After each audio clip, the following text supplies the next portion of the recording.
Hey everybody, John Bow from Wild Way Bushcraft, professional bushcraft instructor and owner of Wild Way Bushcraft.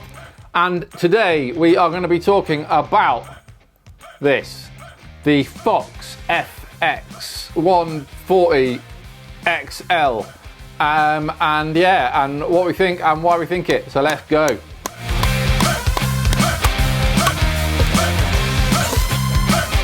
So what have we got here? This beast of a knife, a 19 centimeter long blade, 5mm thick, full tang, my carter handles with 2 holes there for, well, for reasons I'm still to be convinced of. Lashing it to a stick to make a spear? I really don't know. So as a professional bushcraft instructor and someone that talks about using appropriate tools for appropriate jobs at all times, why, I hear you say, do you have that? Well, it'll be a laugh, really, to be perfectly honest.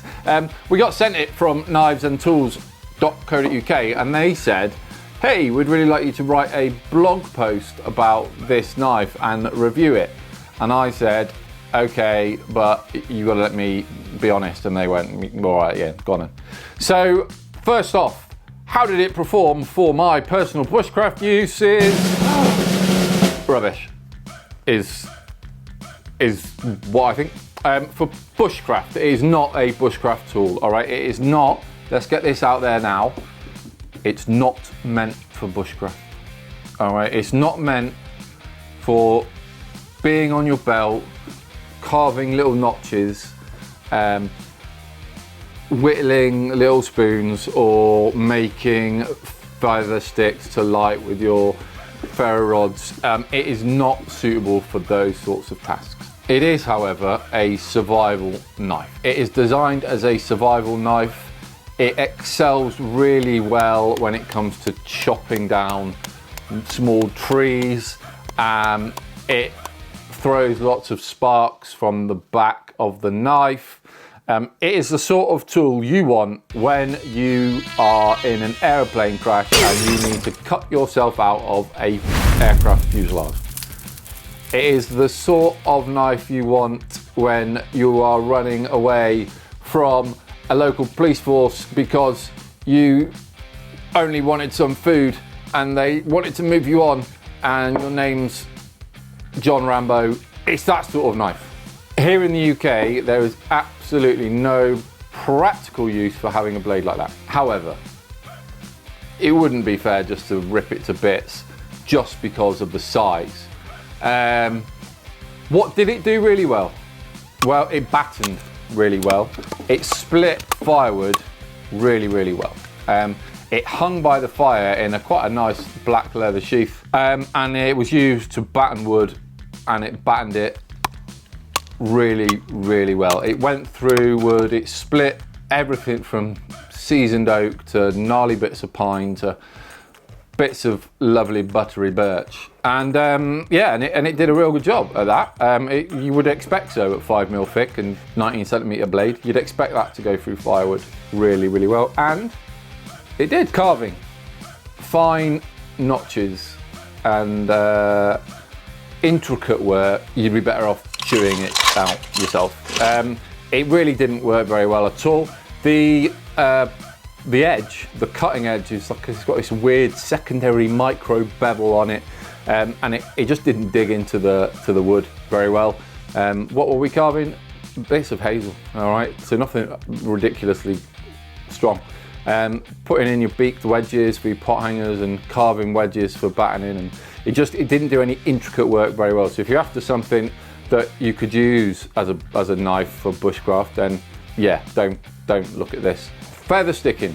In your traditional way of feather sticking, it didn't work. However, give it its due, when I turned it around and used it as sort of like a rudimentary draw knife and drew that knife up towards me on a big long piece of wood, it did feather. It did feather some sticks, which is, you know, we got some curls and stuff like that. Would I want to do it all the time? No.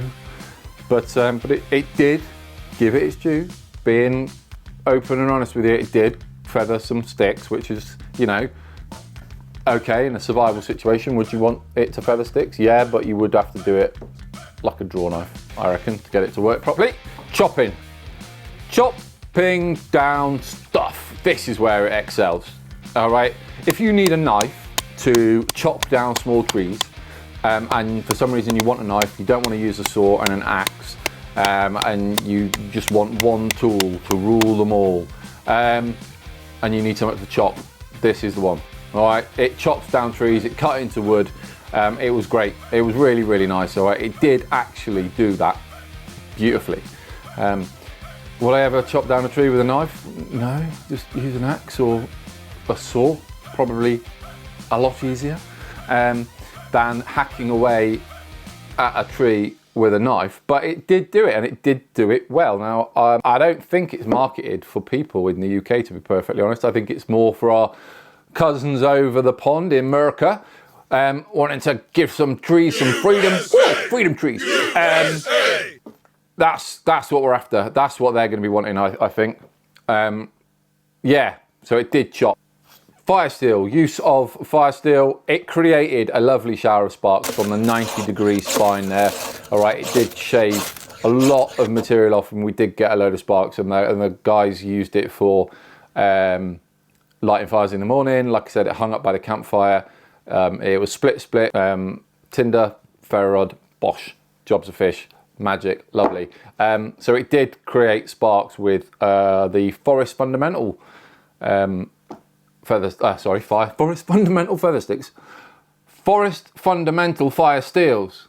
There's a tongue twister. It's not as bad as the Fox FX-140XL overcompensator, but that's it did do that, which is bonus. Hey, good. So, pros of this knife are it chops really well.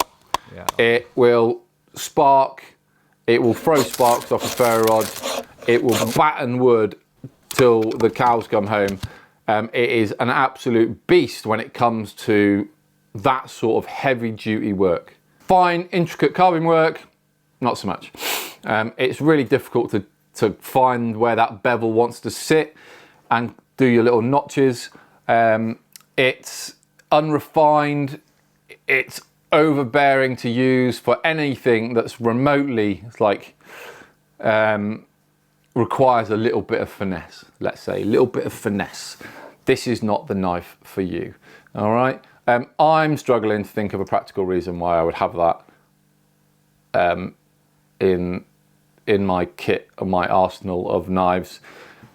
Yeah, I think we might do another video if you want. Leave a comment below, just write destruction, and we'll see if we can actually destroy it and see what happens when we when it destruction test like they do on Forged in Fire, like shoot it or something. I don't know what with, but yeah, we'll do something to it anyway.